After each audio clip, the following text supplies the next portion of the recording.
Hello and welcome to the Nollywood Film Club podcast. I haven't said podcast in a while. I'm Mr. C, Viroko Critic. I hope you're doing well. Oh my goodness, we have a classic for you and an exciting conversation. We are discussing the classic film, and if you haven't seen it, it's worth watching. And coming to this discussion because obviously we spoil things as usual, but I think this was a very fun conversation. You can hear the difference in the tone of our speakers. I'll just let you enjoy Nollywood Film Club discussing and enjoying Diamond Ring. It's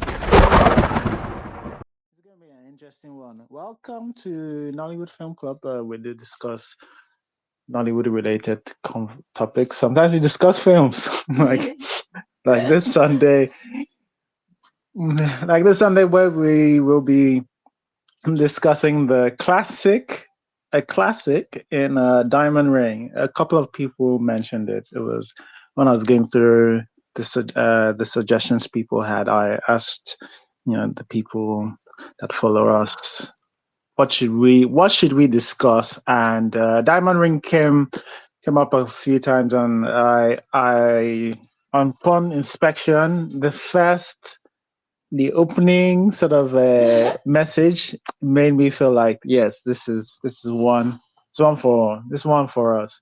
Anyway, so yeah, here we are discussing Diamond Ring. So I imagine, even though we probably will do a normal sort of good, bad, pushback summary, it probably would take the flavor of this is going to feel a little different because I feel like we're dealing with a different type. We're dealing with a different time and a different type kind of filmmaking, I think. Anyway, that said, let's start discussing some of the things we enjoyed about Diamond Ring. Do you want to start us off? Yes. Good. So, hello everybody. The things I liked about Diamond Ring 1, I thought it was two stories in one, and I thought both those stories were well done. I won't. I liked the fact that we actually get to know the characters and get to know people, and it doesn't seem anything seemed rushed. Also, this is something to do with directing and directors. The director knows his job and knows how to what's it called? How to frame for the. It feels like, okay, this person knows what they're doing. There is not too much. The camera is not moving like crazy. It's not doing like, see, I went to film school. Like, it's not doing that. It clearly shows that this person went to film school and knows exactly what shot they should be shooting for whatever scene that they are in. It's not showing offy. It's not doing like, yeah, I know this person went to film school. It's like watching a classic Hollywood movie or watching even just beer movies, just like, okay, which is awesome. It just feels like people know what they were doing in this movie. It just feels like the behind the same people know what they were doing in this movie. And I like the story, and I like it put us into a great, what's it called? The characters make sense. The situation sort of makes sense. Liz Benson was doing too much, not as an actress, but I'm just saying that ghost at the end was just doing too much. Like, why are you asking so much of them like that? But it was, it gave stakes, it gave all that. It wasn't a waste of time. Yeah, no, all right. I agree with a lot of this person. Thank you. Alana, do you want to tell us some of the things you liked about Diamond Ring? I'm good, guys. Can you hear me? Can hear you a little bit. Are you using headphones? Can you hear me? Sorry. Yeah, using headphones, aren't you? Yes. Okay. Do you have to use headphones? If you don't have to, remove it for us. But if you do, we can manage. Okay, I've removed it. Yes. I've removed it. Thank you. Can you hear me now? Bless you. Yes, yes. Can you hear me now? Okay. Good evening, guys. What I actually like, first of all, I liked the whole spiritualism angle of things. I actually started rewatching it. I was watching it, I think 2 or 3 weeks ago. I went back to watch it because I was trying to write something on spirituality and it was supposed to be like an inspiration. And I enjoyed the idea that it was exploring spiritualism because, as we all know, that's a genre or a theme more of that has been abandoned in recent times. So it felt good to go back to something that is somewhat familiar, something that we grew up with. So I like that I was exploring spiritualism. I liked the what do they call it? The lesson behind it.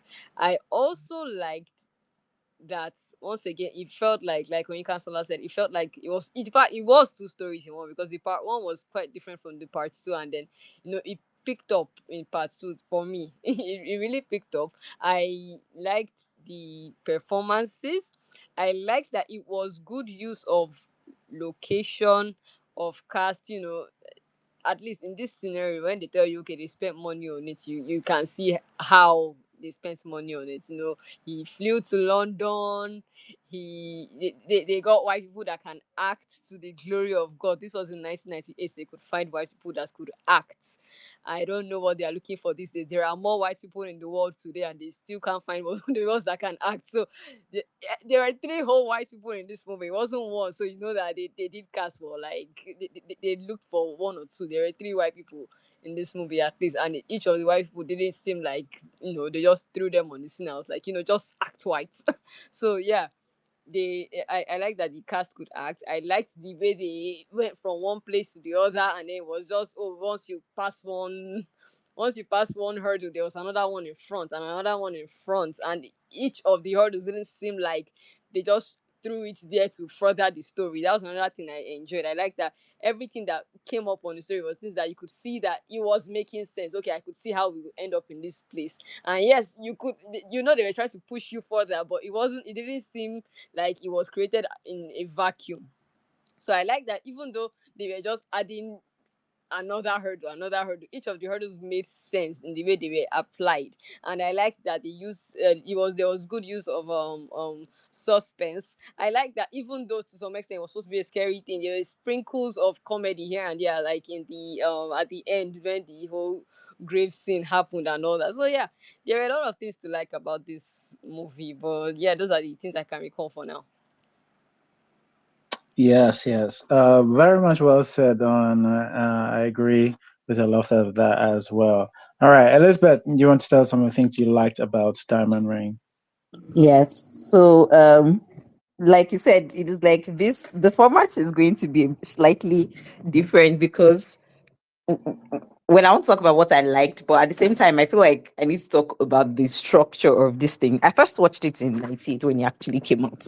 I remember where I was. And I remembered watching part two like 3 months to 6 months later, because back then they will not release the films together. They will try to, raise your curiosity and make you anticipate. Like everyone here has said, this film is actually it did not, of course, it didn't occur to me then. I think I watched it again maybe in secondary school. But these are two distinct stories.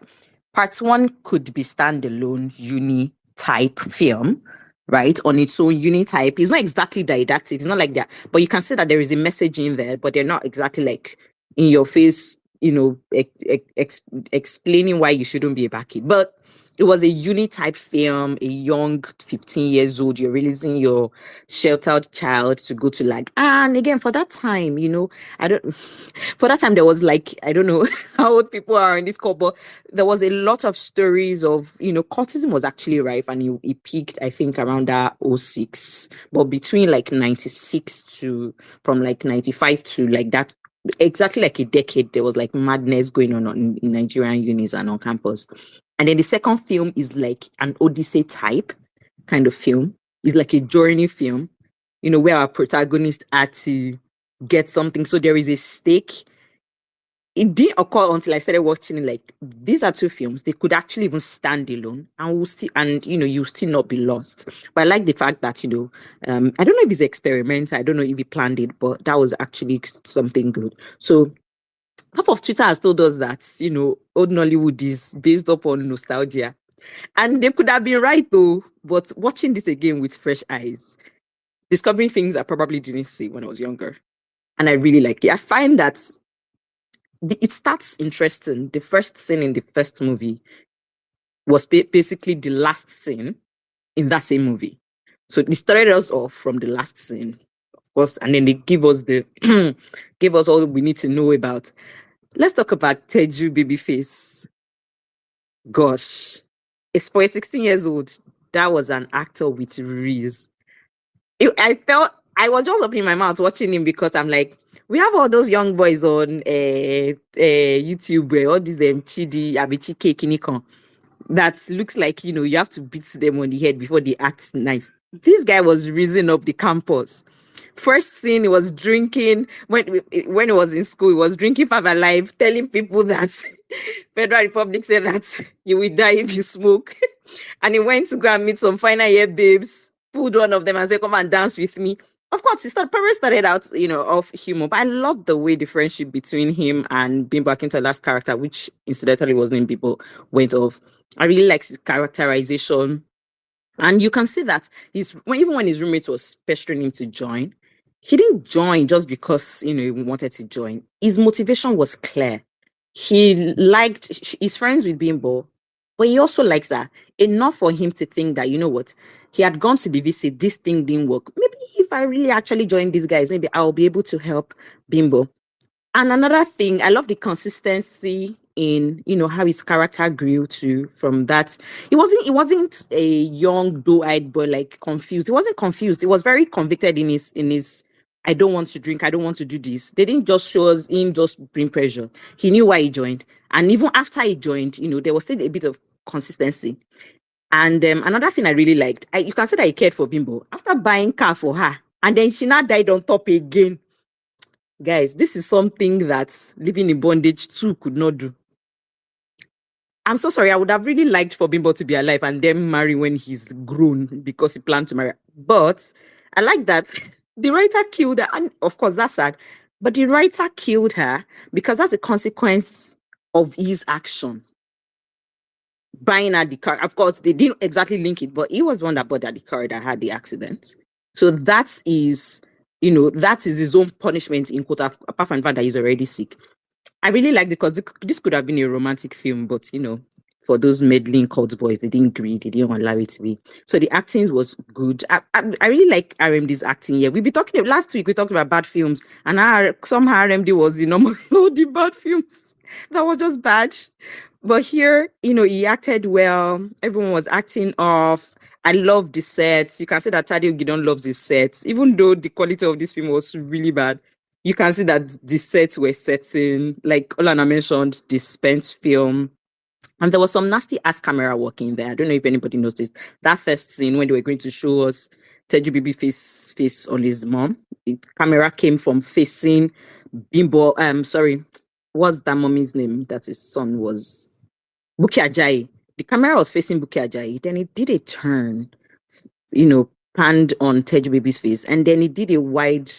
And the next thing we see RMD's face. Come on, that was good. I don't know what I was looking at, but I was like, I can't even see this in 2025 Nollywood. Come on. And then there was another scene when they were doing the cults, when those cult boys were fighting, and then the camera was going around. Oh, that was also some nasty ass work there. And some of the stills were really nice. The sunsets, and it wasn't the same sunset. There was sunsets on campus. There was sunsets in UK. Sunsets. It was really, really nice. What else? What else is to like? Anyways, I think I've gotten most of the things. We'll probably talk about other things. Then the fashion was fashioning. I love Bimbo Akintola's fashion. Come on.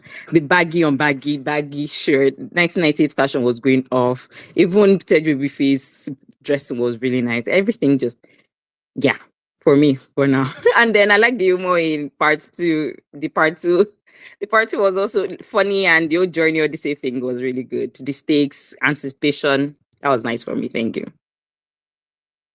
All right. Wow. This about to finish everybody's points. Okay. All right. Thank you there. All right. Lehi, do you want to tell us some of the things you liked about Diamond Ring? All right, good evening, everyone. Okay, the first thing is I actually like how this film was divided into halves. Like, I feel like back in the day, part two, some of the part two, they will even start from just one random scene and they'll say, oh, they'll start the part two. But this film was clearly divided into like two halves. The first one was kind of like almost an inciting incident for the second half. So the first one we saw Teddy Babyface, he was kind of like the main actor in that, and he was joining the cult and school life and everything. And part two kind of was like a road movie. It was like a road movie in the sense that they went to the UK, they went to Ado Ekiti, they went to this and that. And I think that that was quite smart. So it felt like almost like and like having an intermission in the middle and then like two halves. And I think that that really worked for the story, what they were trying to say. Like, so yeah, so I think that was something I really noticed when I watched it again, that it did make sense for them to. And I also noticed that even when they were listing out the I'm not so sure, but I think so that even when they were listening, I don't think RMD was the first name that they listed when they were putting the credits out in the first one, but in the second one he was. And I was like, oh, that's interesting. And it does make sense because in the second one, it was more RMD and him trying to help his son, whereas in the first one, it was more of Teju Babyface. So I think, yeah, it was two halves coming together to make one film. And I think that that was very brilliant from Tade Ogidan. Um, I I also liked Teddy Baby's performance. I think for a debut performance that was really good. You know, he had reads, especially the scene when scenes where he'll be talking to Bimbo. There was one where he was talking to her in like there's this Unilag place. I feel like I've seen that in almost every film that has to do in Unilag. I've seen it in Sugar, I've seen it in Man of God, that place, and I think he was eating something and he was trying to say, oh, that he'll marry her and everything. Just like cracking jokes. He had a lot of reads, and he also did act very age appropriate. As a 15-year-old going into school and thinking, oh, I can change things. I can be the change you want to see, and things like that. And again, like Elizabeth said, motivation. Almost every character had motivation, and I also like how they laid the groundwork for Buki Ajayi's character being like clairvoyant or being able to see, because at the beginning you're like, okay, but later on she kind of uses her ability in part two. And I like so, but they had already laid the groundwork for that earlier in the film, because she was one that understood, oh, something was wrong, but she couldn't say, because at the beginning you're like, okay, is this all her purpose? But she follows RMB on the certain trips for a reason, because her the fact that she could communicate in the spirit world is also useful and everything. um I also liked some of the camera work, like the sunset. But there was also in one of the scenes the sunset, but there was also like a silhouette of people passing towards the beginning, and I think that was so beautiful.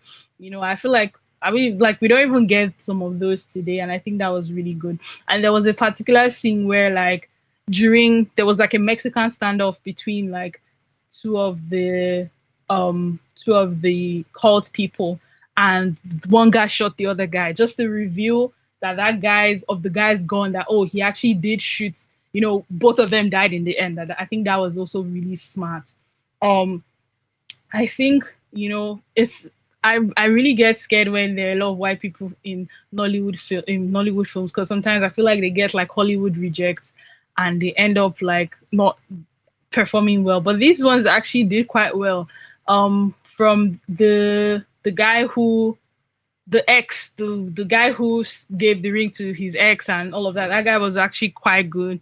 Even from the uncle, it had this very 2000s feel, nice establishing shots to tell us where we were, especially when we go to the UK. We saw everything, so nice establishing shots. We could tell RMD was affluent. RMD's performance was also really good. It's nice to see him when he's not doing zaddy romance kind of thing. He was really good as a father trying to go through lengths, even though, like, yeah, I mean, trying to just like, let me save that to the bad. But yeah, he was really good in the film as well. Yeah, like certain bits of the sound was bad, but like I could still appreciate certain bits of it. We could also see the cousin. There was like there were different archetypes that worked to fit the story. The cousin who didn't believe in the spirit world. We had the mother who all she was doing was to be crying, crying, crying. So yeah, we had like so many things that all blended together to make it one cohesive film. And I think that, yeah, everybody had motivation, everything worked together. And yeah, I really liked the film. It's one of my favorite classic Nollywood films. So yeah. All right. Okay. Thank you, Lohi. And next we have Unduka. Nuka, please tell us some of the things you liked about Diamond Ring. Is Unduka there? Yeah, can you hear me? Yes, we can hear you. Okay, so Diamond Ring, funny enough, this was actually my first time watching it, and I really had a great time. I liked the performances a lot. The baby face was really good in this. It looked I guess they call him pre-present, like a teenager, which, to be fair, that's how he's always looked all his life. So fair. Which made it weird when he was striking Bimbo, because Bimbo looked like properly properly like his auntie. And it made sense that, in fact, that they kind of addressed that in the film. Like, it was so good. RMD's performance was really just everything for me. He would, especially in the second part, which really leaned on him. It was going to be like a comedy of errors sort of things, but like the way his performance really carried through, especially through that throughout the second part. I really enjoyed the kind of politics. How long would I call it politics? The parts of the cultists, the interplay between all the hierarchies within the cults, and how what's his name, Teju Babyface fitted into it. It wasn't just like, oh, they're just going to randomly do stuff. The way they lured him in by playing into his own sensibilities and biases was so good. The way they used him, all of it just showed, like, we tend to, when we paint cultists, especially in recent Nigerian films, we just paint that, oh, they are just bad guys doing bad shit. Like, but if you go to Nigeria, if you go to schools, there are many of them who are just like bad guys doing bad shit, I guess. But then there is some, if it did start, cultism did start as some revolutionary kind of sense in this. There's some revolutionary sensibilities in the way they paint the cultists in this film, and I thought that depth was really nice. Yeah, the end is a bit didactic, but then that's what you expect when you watch old classic Nollywood. Yeah, so that's everything I remember that I like about it. I really enjoyed watching it a lot. Oh yeah, thanks, Indika. I was really thinking about that part actually, with the how the cults, start as almost a backlash to some of the things that were happening, injustice that were happening on campus. I found that interesting, and of course, because they are young kids, if you get that kind of power. I was saying to Mrs. C actually at some point how, yeah, it actually makes sense. These people are actually just kind of thugs. They have gone around just, forming sort of a brotherhood and then banding together to sort of right what they think are wrongs and helping each other out. And they didn't really do anything bad, and then one of them killed each other, and then I was like, oh, okay, well, they have taken it overboard. But even when it happens, the way the other person reacts to it, it's like, oh, this is not something we really do, right? Yeah. This we have gone overboard, and it was his cousin, which was just interesting stuff happening. Anyway, Mrs. C, do you want to tell us some things you liked about Diamond Ring? Yeah, so I had a great time with Diamond Ring. I'm going to hop on what Elizabeth said about the structure. I really enjoyed the structure And it's this thing where we've been like, oh, you really shouldn't like praise a fish for swimming, right? But recently we've been having to praise Dollywood for having a somewhat coherent story from A to B to C, right? And I just really appreciated that this exists. I feel like somebody wrote this, right? The break between part 1 and part 2, it felt right. It felt like we've done this whole loop. We've come, we've started off with Chidi being sick. We've gone through the whole story to figure out why Chidi is sick. And now there's this quest in part 2, right? Which his father has to go on to solve. So it felt like a good split between part 1 and part 2. I really enjoyed RMD's acting. I thought he did great. Really, really enjoyed it. I enjoyed quite a bit of the writing, actually, just random things that I thought were cute and I don't feel like we do well anymore.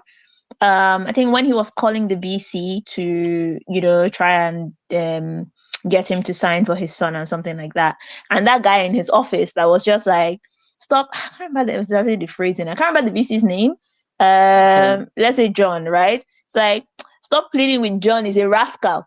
It's just some kind of throwaway thing, like, and then he throws in telling him to stop chasing small girls. And I'm like, raw, okay. All right. But it's like these little throwaway things that I think just work, right? Seem like conversations these people would be having, or the things that people who know each other or spend time around each other will say to each other.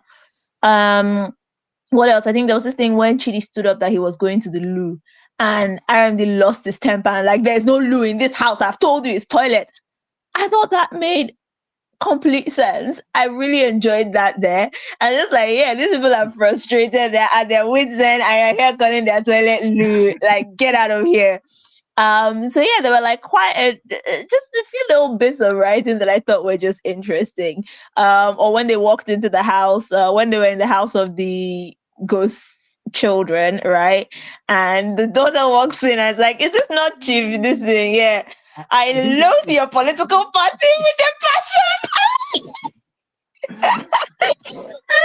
And like she says it while she's just settling into the chair, sitting down, putting her back down, putting her feet up, because yeah, she lives here, right? Like she's probably waiting.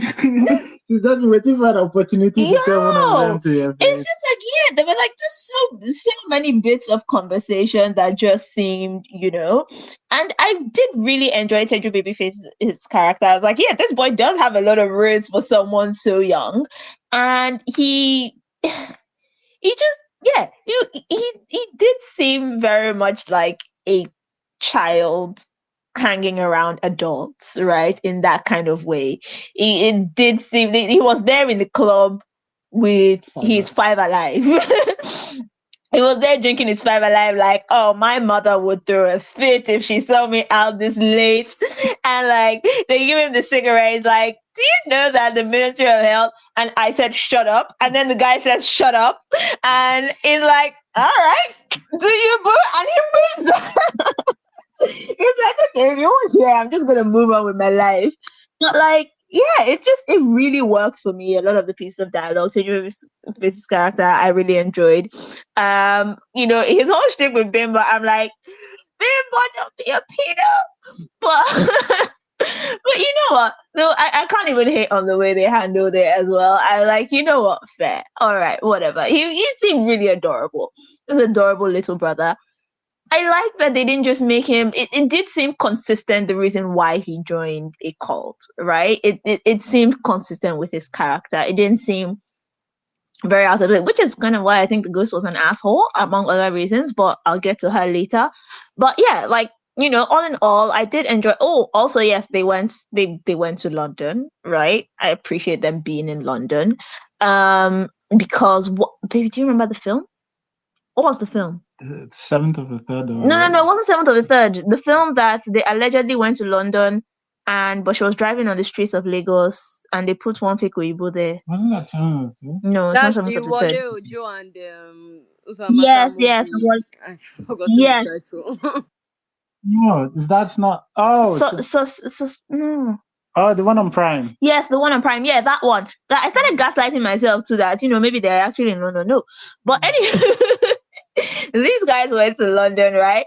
And I appreciate that commitment. I did really enjoy the scenes in London. They were like, yeah, she really married a bad guy. And the guy walks in and he's like, what are you doing here with these niggas? I'm like, oh yeah, he's not a good blood.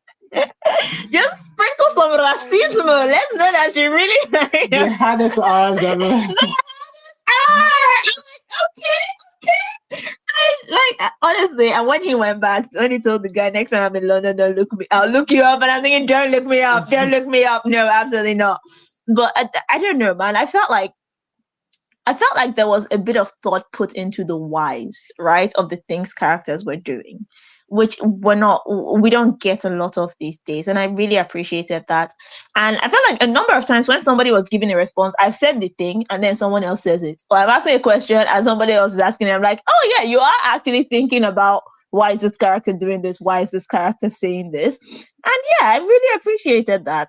And I think someone else mentioned that, yeah, all the obstacles and the twists and all of that, they made sense. It was like the 7th of the 3rd is the hand. You mentioned it because I mentioned 7th of the 3rd, right? They were trying to do this countdown thing, right?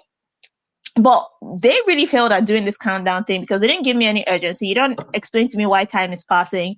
It's just not making any sense to me why we're wasting so much time on what, where, or, whatever. But like this one, I see how we've gotten this deadline, right? And I'm seeing the actions we're taking to try and meet the deadlines. I'm seeing the things that are coming in to give the deadlines, comma. I'm seeing how everybody's trying to, you know what I mean? Like, apart from a few aunties I charm that gave them a few, Deus Ex Machinas and just helped them get around. There had to be like a lot of thought and ingenuity in trying to bypass everything, and sometimes just coming clean, like the custom scene. After he made a scene, the next scene is in the office just explaining it like, help me, like this guy's gonna kill my son, and then it's stolen, and it's just like, yeah, of course it made sense. But yeah, all in all, I had a really great time with Diamond Ring, to be honest. Wow, okay, thank you. This is why I don't know whether there's any point talking again, because coming last is becoming harder and harder on NFC. All right, the things I like, I think everybody has said kind of everything about it that I like, but if I would put it something slightly differently, I think Mrs. C one time, I think it might have been Far From Home, where she was talking about where the fun phrase bombastic elements came. She mentioned there, because a thing that New Nollywood does do a lot of is they have a bunch of all these loud plot points, and they just want to go from one place to the other, and they don't really know how to get there. And this one, it felt like they had a simple story, and they took care about, okay, we could just make this path easy for them. We could just move from this plot point to the other. But let's think about it. If they were actually going to go through this plot point, let's think about the details, what could potentially happen. And that's where all of the interesting things happen. And it's actually a major distinction between a lot of old Nollywood and new Nollywood is that paying attention to the details of getting from here to here.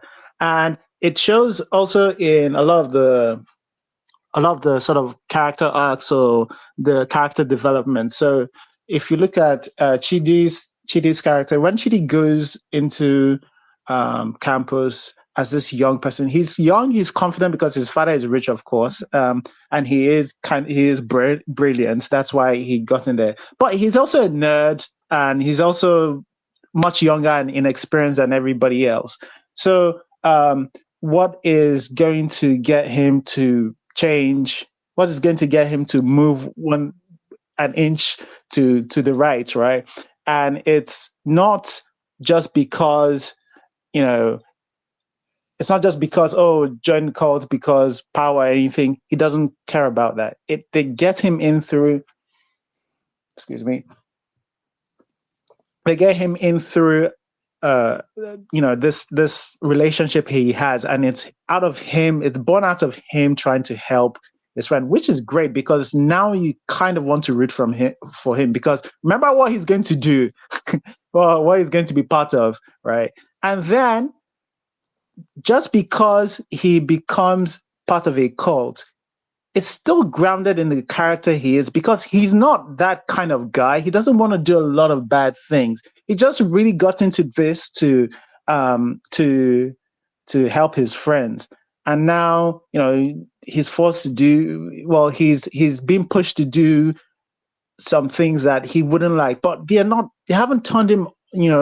He's not chopping somebody's head off on day one. In fact, in doing the grave robbery thing, it's a step too far from him, right? But what he thinks he can do, and what I think I appreciated that they made him do is that he decided, even though he decided he wasn't going to do it, he wanted to do Watch Out, right? Like Watch Out is not bad. Like Watch Out is not bad, and also he accepted some of the jury, even though, right, like we see him again, it's like he doesn't need it. He says like, I don't need it, right? But like Unduka said, there's a lot of politics being played. He has to play his own politics of why he's in the cult, and all of that needs to make sense. Again, most people have said it. It's a little bit of, it's just a little bit of detail of why people are doing what they're doing, and it just makes everything believable. It makes you buy into the world, and that's one of the things I think that's just very interesting about the whole film in general. And they just have so many of these things. They have honestly, they have about 15 of these things scattered about. I feel like New Nollywood picks one interesting sort of like concept and they just run with it. That's what it just feels like what we're doing now. That's why a lot of times we say like, oh, I like the intention. I like the intention. I like that it started this way but nobody's putting in this detail. Again, slightly different structure with this. It does feel like a play almost, but still a interesting play that goes interesting direction, right? Like when you are watching him holding his head or being sick in the first one, if you haven't seen it before, did you think he was going to rob a corpse? Did you think that his father would end up in London squaring up with some white guy and his and a crazy fiance? It's just absolute interesting things that somebody put on the page, and that's why I think that's why we go back to a lot of old stuff. And I'm very interested in doing this more of this actually, because at least it feels like there's stuff to talk about. It feels like there's a lot more things to talk about. Anyway, we should go into the things that we did not like. I don't know if Incones is back. Incones, if you're back, do you want to tell us some of the things that you did not like in Diamond Ring, Incones? Okay, are you there? All right. If not, Alana, do you want to tell us some of the things that you did not like? Okay, can you guys hear me? Yes. Okay. First of all, I just want to say that there are actually some more things that I actually liked. I like that. Sorry, just quickly. I like that. I think in cultist setting in the first part kind of presented a template for old Nollywood as far as cult movies go, to an extent, with the whole, at some points everybody, like there's a rivalry between the first and the second. That's the Don and the assistant or something, and it was a template for a lot of cultist movies moving forward with that. So I actually appreciate it in that sense. Also, let's remember that the actual theme I saw one of the comments in the on YouTube that the actual theme of this movie is have bastard money, because a lot of what was done in that movie was because Chief Dike had money. He was able to pass through a lot of these issues because he had money. So they basically said if this guy's daddy was not a rich nigga, he would have been dead. Which is probably why the other one died anyways. But what I did not like, first of all, God, that ending, it was going so well, and then we got to final lessons. Ugh. Like, didn't really have to be spelt out. Like, we're not dumb, and it was just like 2 minutes of parents talk to your children, let them be your friends. I was like, we are adults. So I did not like the way it ended. Also, as much as I like the whole cult settings, and all, as much as they did well with the white cast and they could act to some extent, some of the cult guys couldn't really act.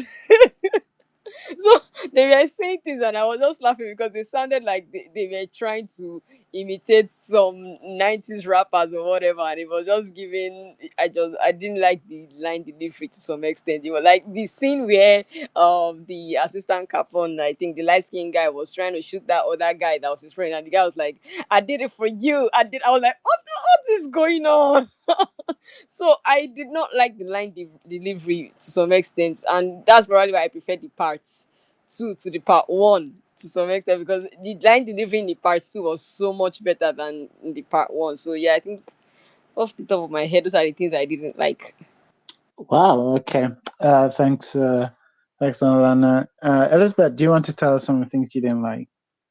Yes. So before I even go into that, because I wanted to add small what I like, and Mrs. C has already mentioned the dialogue.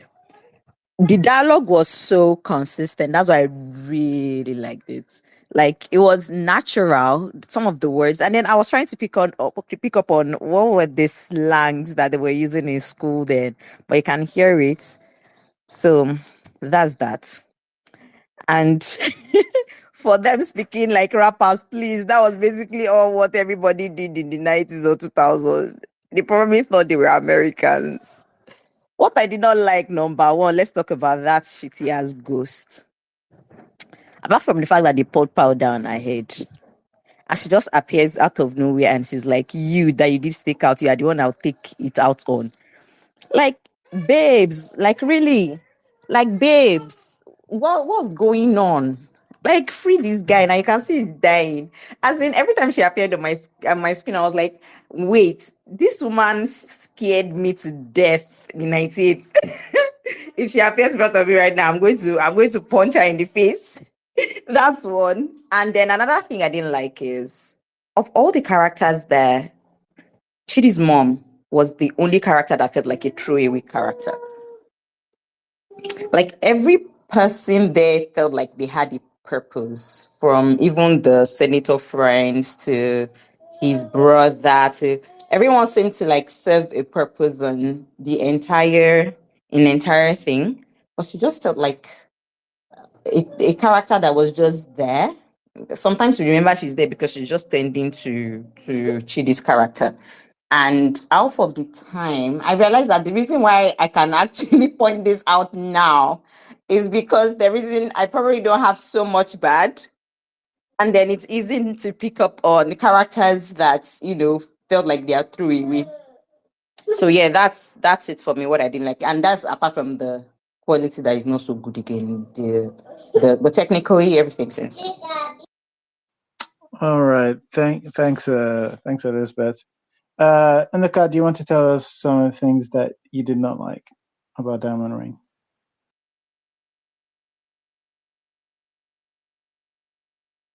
Sorry, can you hear me? Yes. I I can't I well I liked everything about Diamond Ring. So I was going to say the end, the Liz Benson, she was doing too much with all that, the laws and Kiriko she gave RMD them to go and do, but that made the film good. Then the ending, she now got like they've already mentioned this. Now say don't do this, don't do that, which now made the film feel a bit more like it was an instructive material for parents. Like, if you send your child to school, or sign the thing that this VC says you sign, or in fact, all of them will enter court. I don't know how schools were in the 90s, but like it did feel a bit like that. But aside from that, I have no other bats. Okay, all right. Thanks, Indika. Lohi, do you want to tell us some of the things you do not like about Diamond Ring?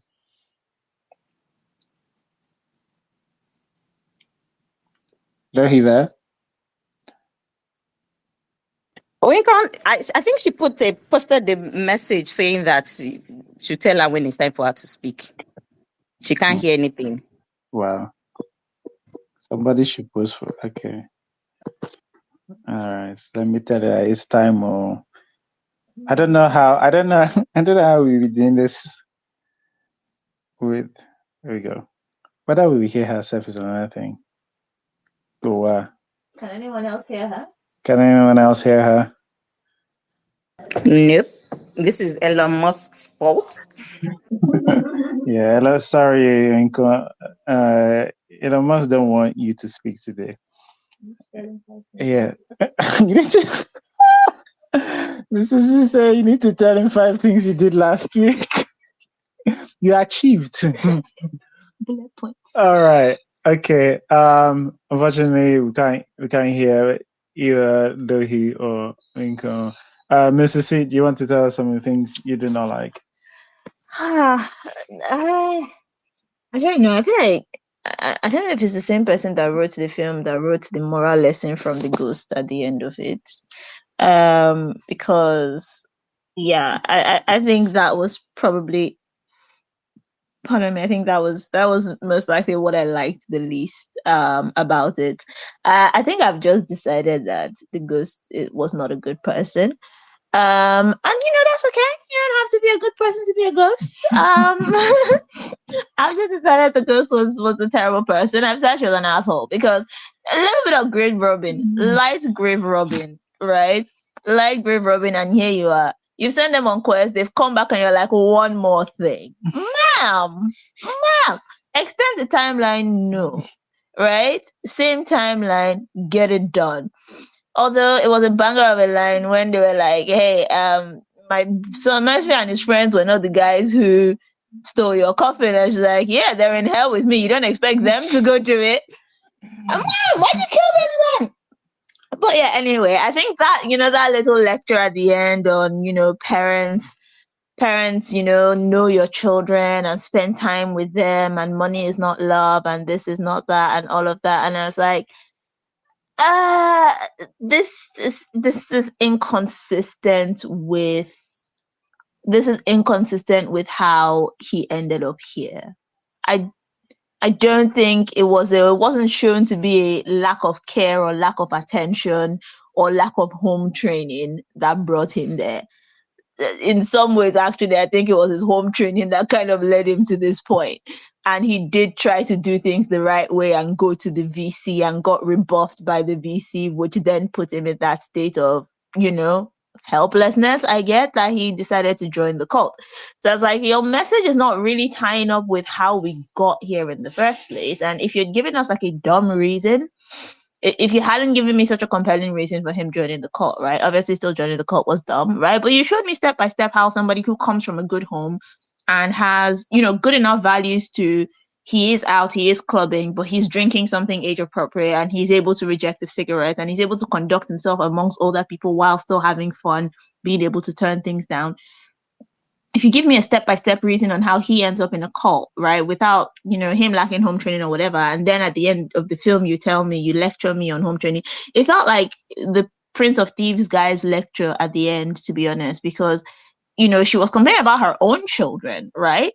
And then she goes, don't squander the something good training I gave you.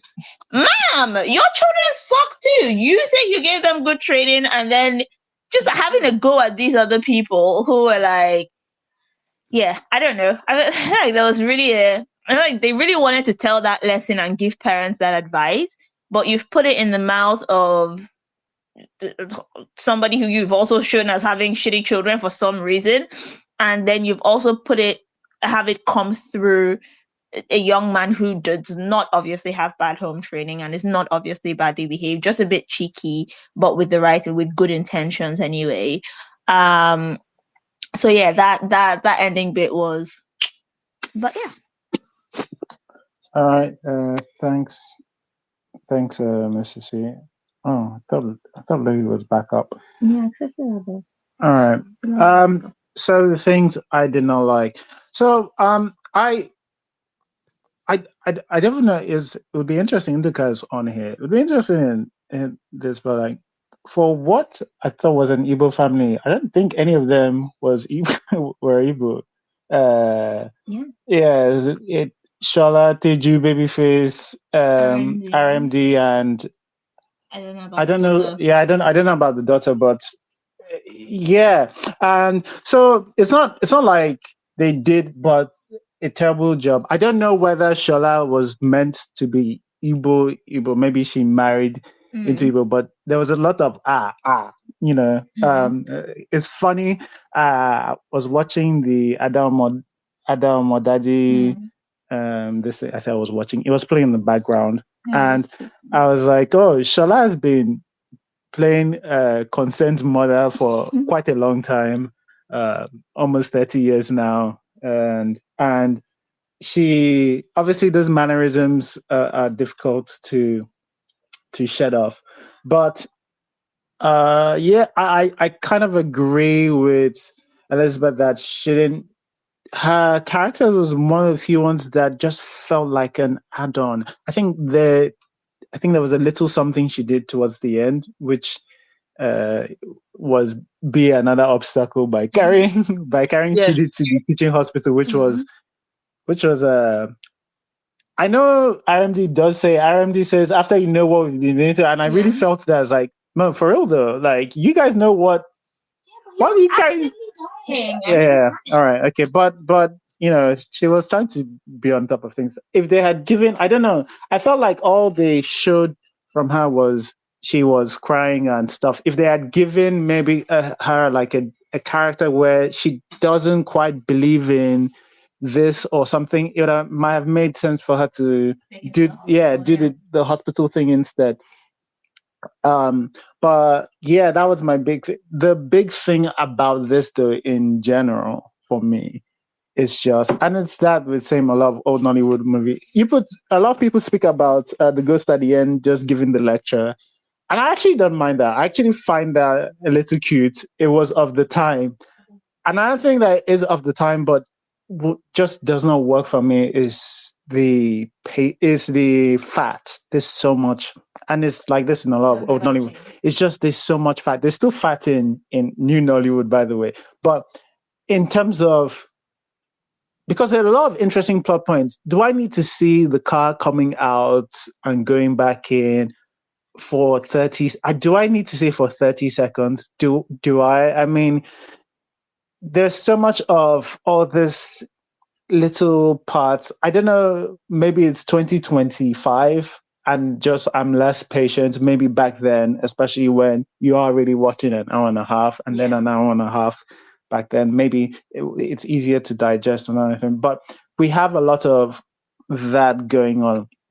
And honestly, I think there's still some parts of the stories that I think they're interesting, but they don't have to be there. And I think I'm being closer to nitpicking now because I am thinking about things that you can cut off. That even though some of them might have been interesting, I think they might have helped with the pacing. I'm thinking about like some of that his friend. I think there's one of his friends like, "Don't worry, There's a part where his friend, one of RMD's friend, one of Chief's friend is saying, "I can get him to let me find other teaching hospitals." I don't see what that added to the thing. There's just some discussions with his friends that they don't really contribute to the main plot. They're just all this. They're things that kind of pad the runtime whilst not really adding anything. Sometimes they're interesting, sometimes they're not. Like in that case, and so that I think that was the biggest part for me is just the amount of fat in there, and I think would have probably played better if the family were actually Igbo speakers. I do think RMD does try his best, but what I seem to notice is the Igbo accent he was doing comes in sometimes and it would leave for other times, which show it's not not as bad as some of the people who have been playing. It's not the trade, right? It's not the trade, but yeah, this is where I thought maybe if he had just Igbo somebody, an Igbo person, it might have just made things better,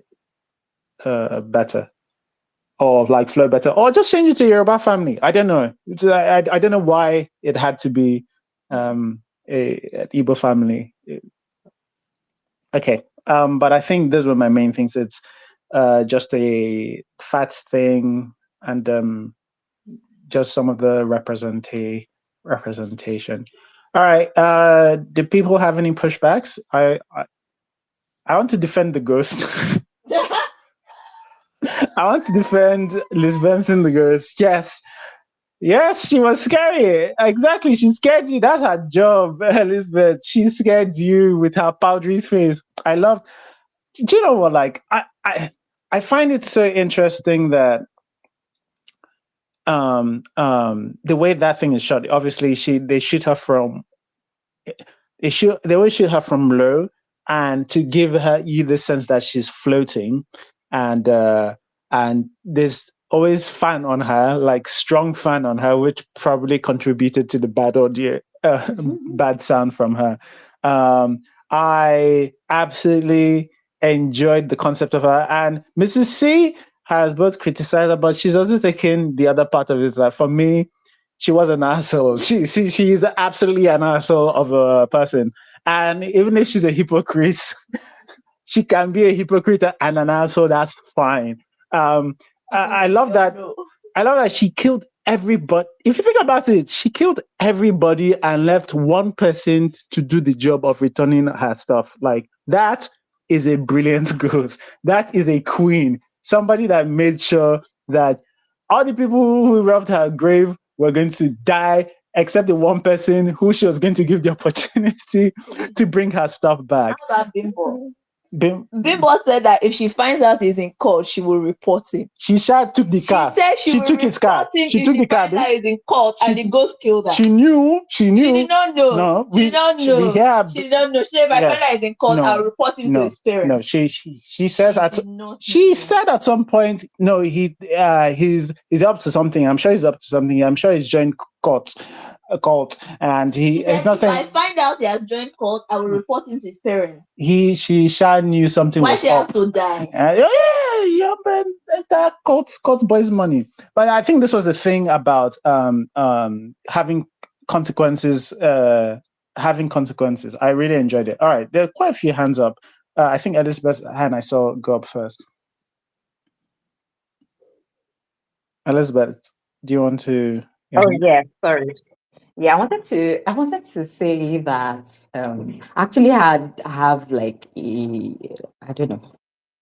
I wanted to add something. Yes. So first, I did not even notice that none of the family, not one single person was actually Igbo in that family. Like, when you mentioned it and then it clicked.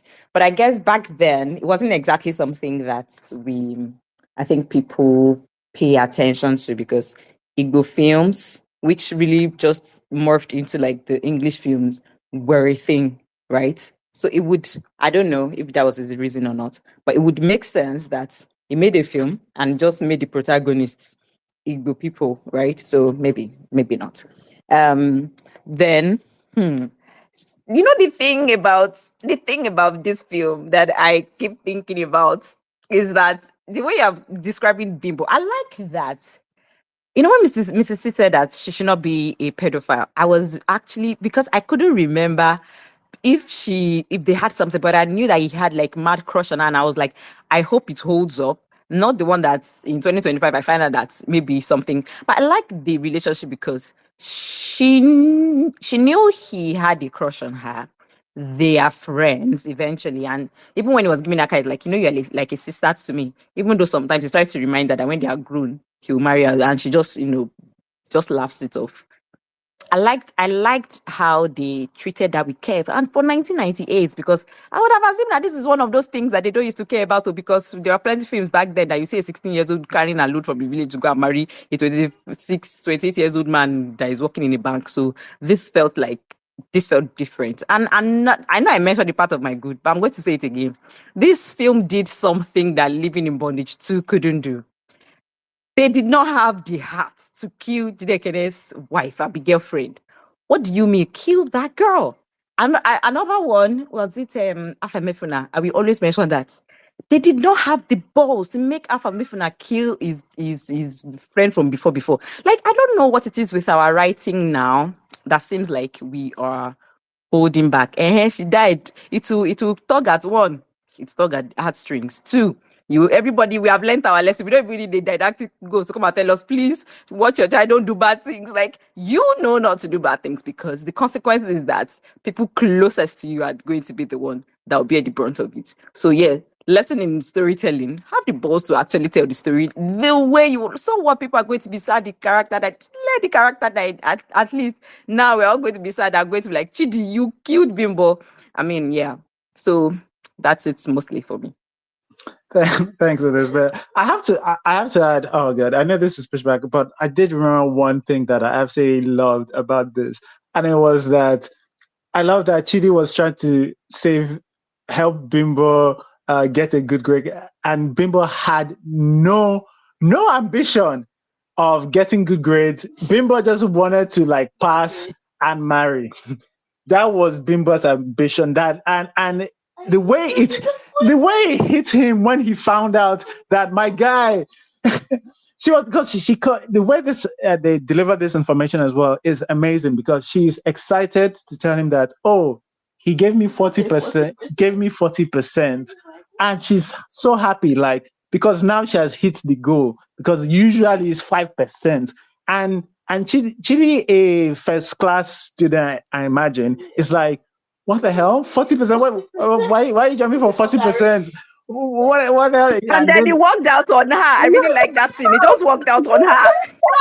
She was serving your love. Around million like this. Disgusted. He was but that was such an interesting part where, again, it didn't have to be like that. It could have just, I feel like new Nollywood, you just do that and she'd be somebody who was already brilliant and, you know, just being held back, blah, blah, blah. But this babe has her own character. She has her own goals. That's like, it doesn't align with, oh, this guy, you already have an image. You think I just want my 40%.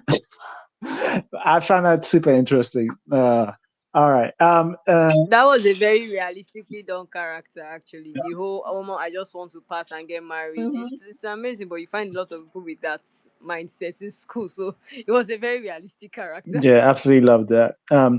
Alan, you had your hands up as well. Yeah, I wanted to mention another thing I liked. First of all, one of the three daughters of the asshole ghost.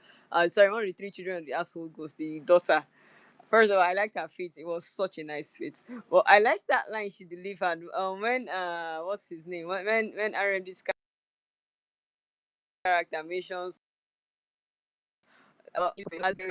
she goes, "Oh, I've never heard this one before for a campaign," and it was so funny because it just made me laugh. It was a nicely quick thing in the entire movie. And what else did it was just a really nicely done movie in general. It was I liked the parts too, especially.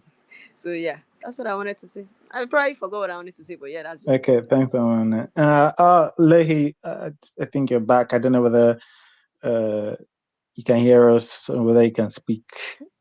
Yeah, I can hear. All right, tell us. Okay, so just I didn't mention things I didn't like, but it's kind of like what people have already said about the didactic ghost at the end. But then I was watching it with my brother, and my brother was like, "It's even good that Nigerian parents don't used to hear words, so maybe they needed it spelled out for them like that. So it's good that they did it, like, because I watched it with him, and he was like that they needed to hear this thing spelled out for them, because they could have just watched it and said, 'See, children, this is why you should not,' but it was nice that it spelled, even though for me it's not to my taste, but he was like, he kind of understood why they did it that way.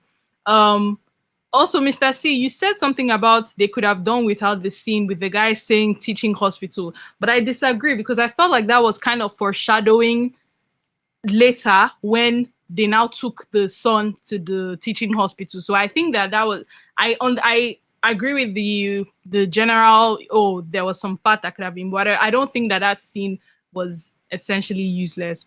And I also agree with everybody else that spoke about like the acting of the cult boys. I think especially the Don or the leader.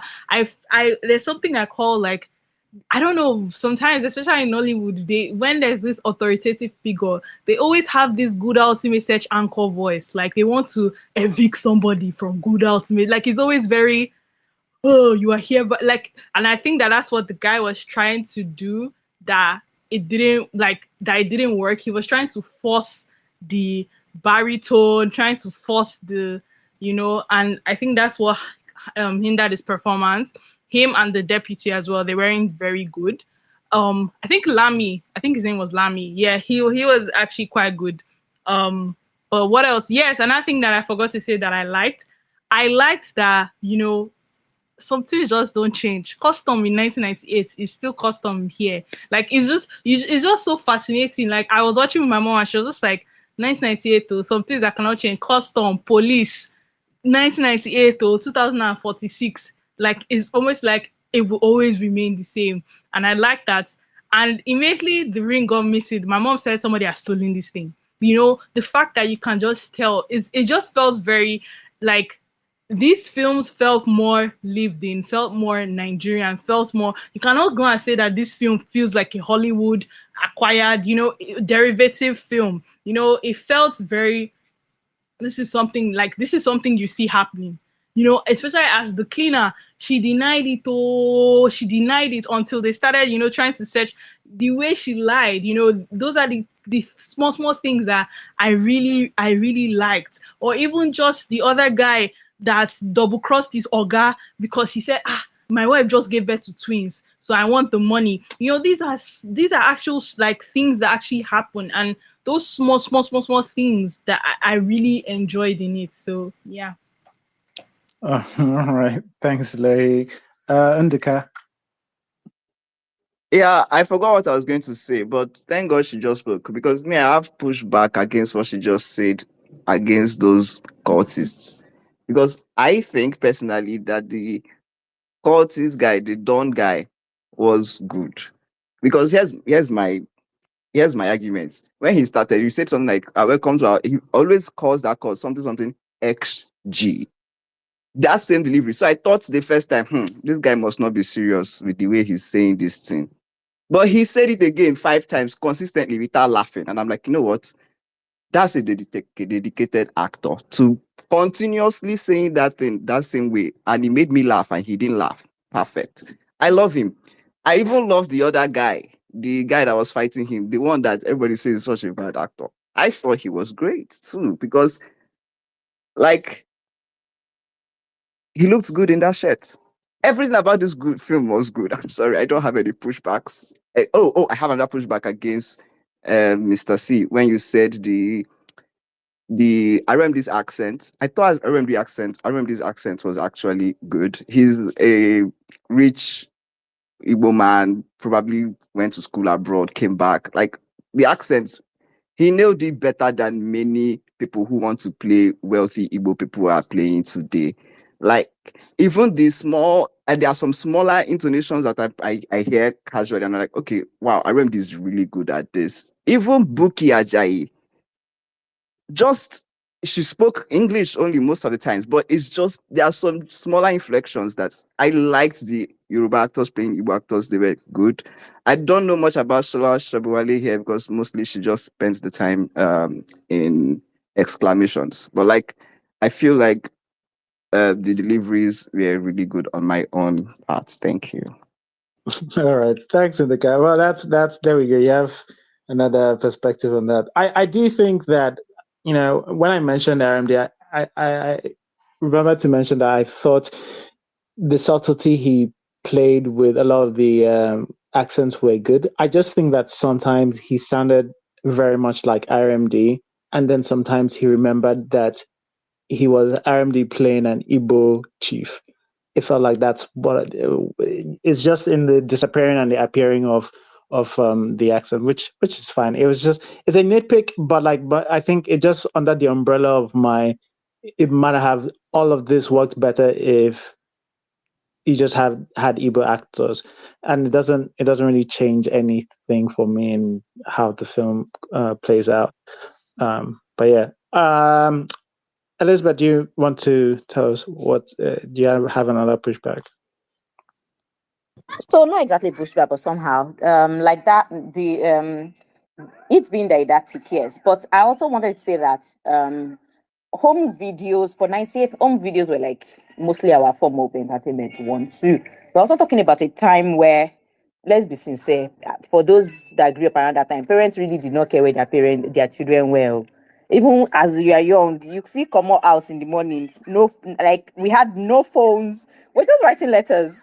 You could go to like the third, fourth, fifth street. Nobody will look for you until 6 p.m. and you just casually stroll into the house for dinner. So I felt like that was probably a time where, and that was also the time where on NTA, Siristoba was asking, "Do you know where your children are?" So it probably made sense that it was a bit didactic towards the end. And again, cultism was on the rise. And Olana is probably right. I can't remember watching an actual cult film before 98. And I think Tade Ogidan does these things with his films where they are mostly conscious, like socially conscious films, and it touches on maybe something that is maybe happening around a period. So yeah, maybe the didactism for that time made sense. The other one I want to say for the cultists, right? For me, it felt natural in the sense that if you were growing up around the 90s and you have older people in the uni, they were all sounding like American rappers. That's one. Every single person then was sounded like an American rapper. And if you even look at It's Nigerian true. My music around that cousins period, sounded like everyone was American rapping. rappers in the 90s. All of Yes, them. everyone. That's the thing with when you're uni in the 90s, early 2000s, you're probably a fake, wannabe rapper.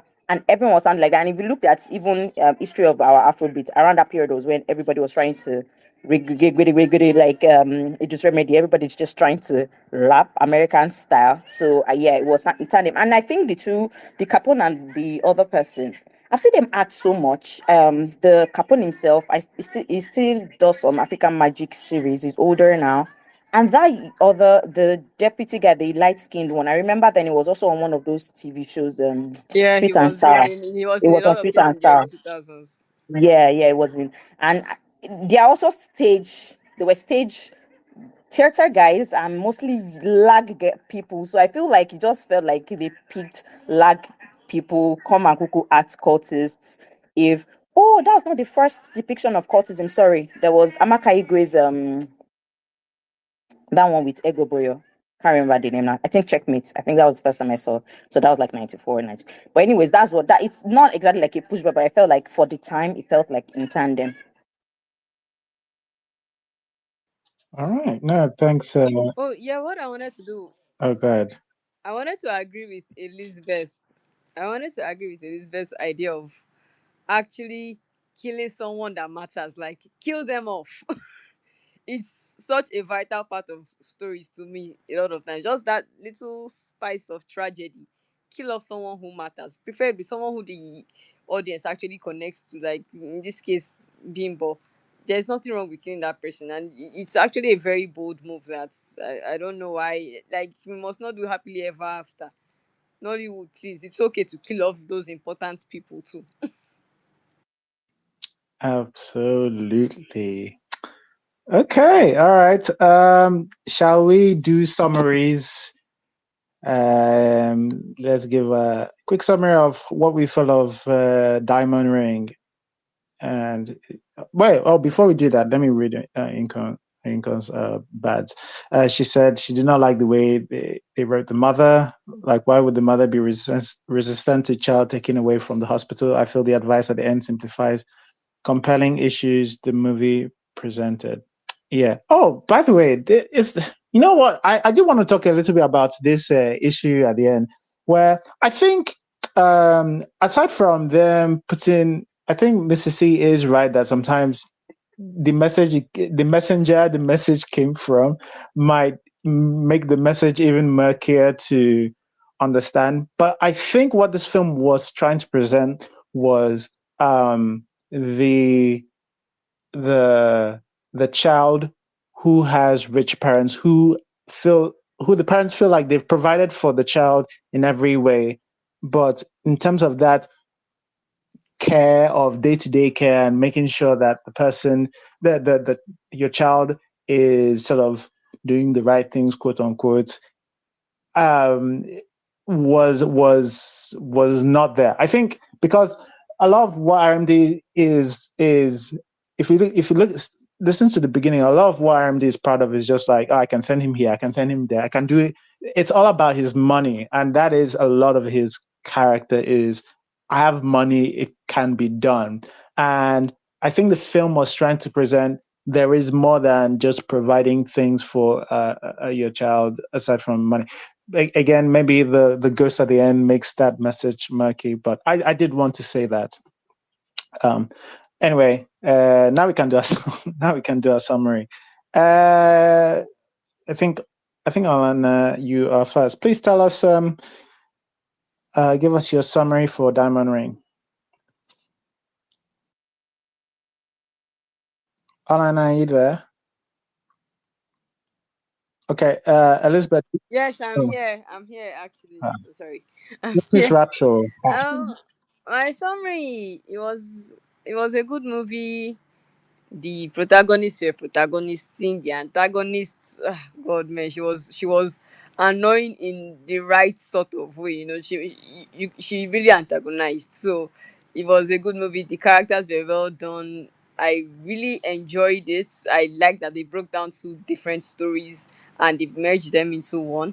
I liked that they went through the risk of taking out the relevant persons, because the recurring thing was that that ring itself was cursed. So everywhere that ring went, everywhere it touched, even the fact that it was sold for that car, that's why the car had an accident and that's why Bimbo died. The fact that they took it to London, and when it got to London as an engagement ring, the relationship crashed. The owner of the ring, after the relationship crashed, also mentioned this ring had been a curse in my life.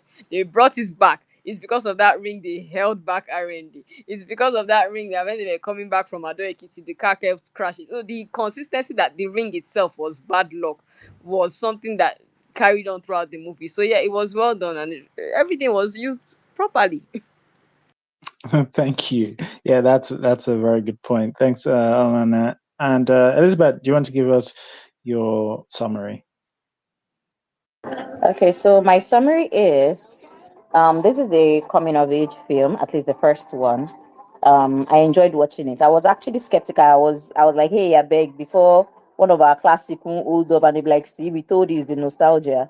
But this is well written, incidentally written, produced, and directed by Tade Ogidan, and it was really working. Um, and usually we've seen that in new Nollywood that it always doesn't translate well. Looking at you, Kunle Afolayan. So we see, someone who's done all of these things and somehow managed to tie everything together. That's really good. Another thing, two films. The second one is basically a journey movie. Again, you're not lost. There's humor, there's entertainment, there's the stakes are raised. Fantastically done. I only wish that we had the technology that we had now. You can imagine if with good sound and good um picture quality, what this film would have done. Um, I hope nobody does this again. I mean, recreate it. Looking at you, House of Flea, I'll be waiting the name. Please don't do it. Thank you. Wow. Yeah, it's funny that this style almost reminds me of sometimes what a Funke film tries to do, where there's almost two halves of it. But this one's tone is consistent, whereas I think sometimes what I feel with Funke's films, like that the two halves feel like slightly two different films. But anyway, we're still in summaries. Undercat, do you want to give us your summary of Diamond Ring? Yeah, so I really liked Diamond Ring. The two halves thing, it just feels to me like the usual classic Nollywood thing. is mostly consistent, not always consistent through most of those films, to kind of be two different films, but they always maintain the tone. That's the thing. They always maintain the tone throughout, and it's something that we are lacking. Now we're also lacking uh, epicness, kind of scale. It's not epicness in the size in the sense of, oh, it's like there's a great battle. Just epicness in the scale of the film. They went to London, then drove all the way to Akure, then drove to the cemetery in. All our films now start and die in Lekki. There's no scale. Like, I like that. It's RMD, man. I really love RMD in this film. He's great. He's excellent. Teju Babyface is awesome. Bimbo Akintola down. Everything is really good. I enjoyed watching this. I like Elizabeth said, I was kind of afraid that, oh my god, let it not be that one of these classics don't hold up, and it really does hold up very well. The writing is really good, and really, it's. I really thank you for bringing this classic up for us to watch.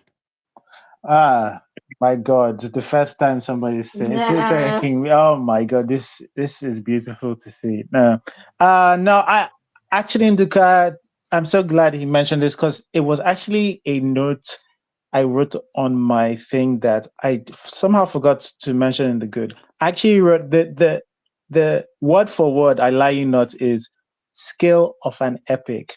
That's what I put in my notes for this film. It does have exactly the scale of an epic.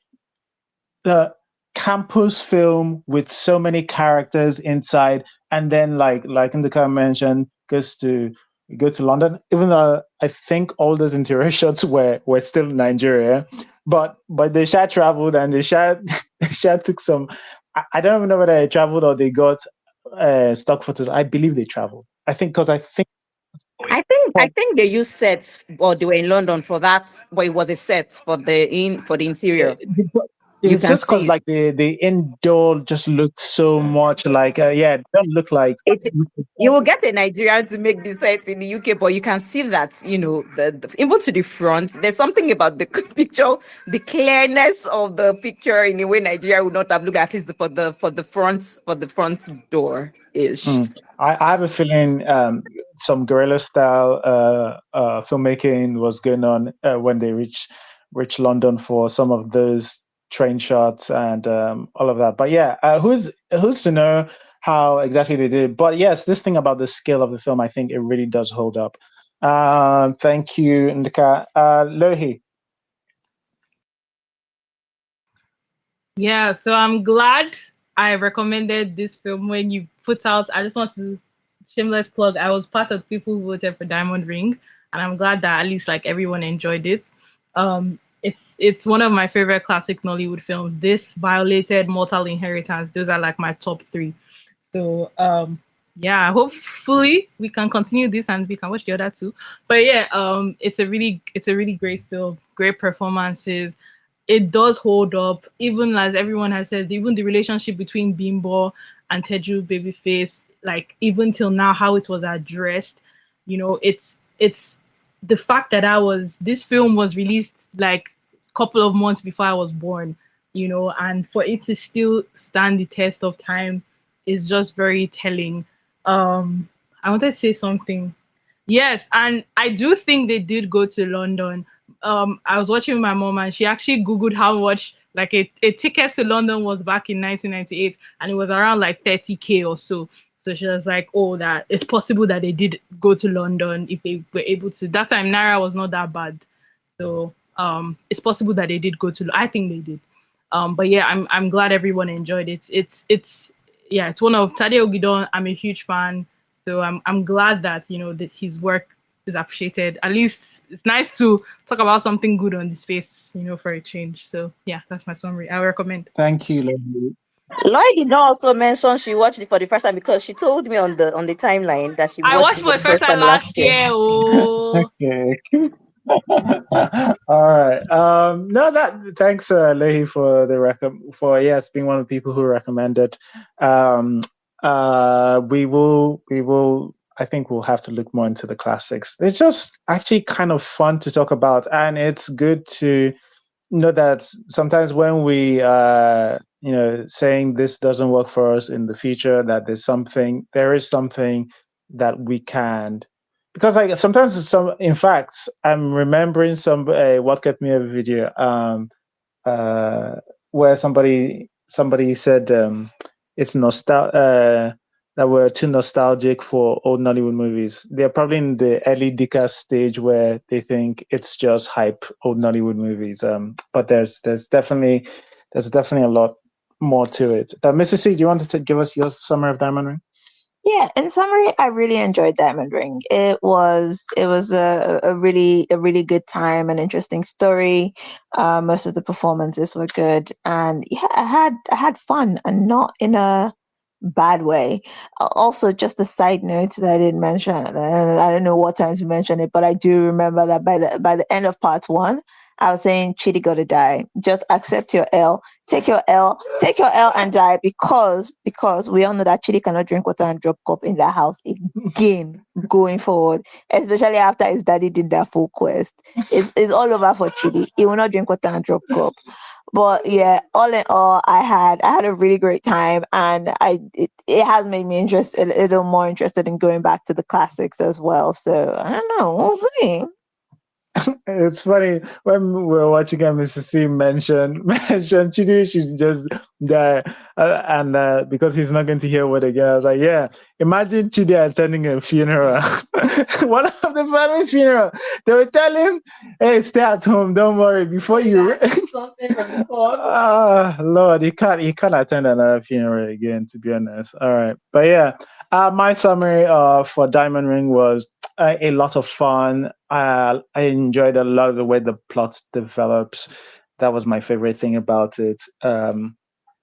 Obviously, for me, there's probably just a little bit more fat than I would like. And watching, I know we watched it on YouTube, but that's not the actual quality that it was delivered in. There are clearer qualities, so that probably affected some of our viewing. I'll make sure the next one we watch is even clearer. But yeah, I did enjoy it in general, just following plot to plot. I would say there is something slightly different from the way these films are shot versus the way we shoot in recent times, but there are definitely so much more we can learn from these old Nollywood movies that we could adapt that we're just not doing. So I look forward to more classics, and I think it's probably a thing we'll at least do from time to time again. But thank you everybody for joining us, and thank you for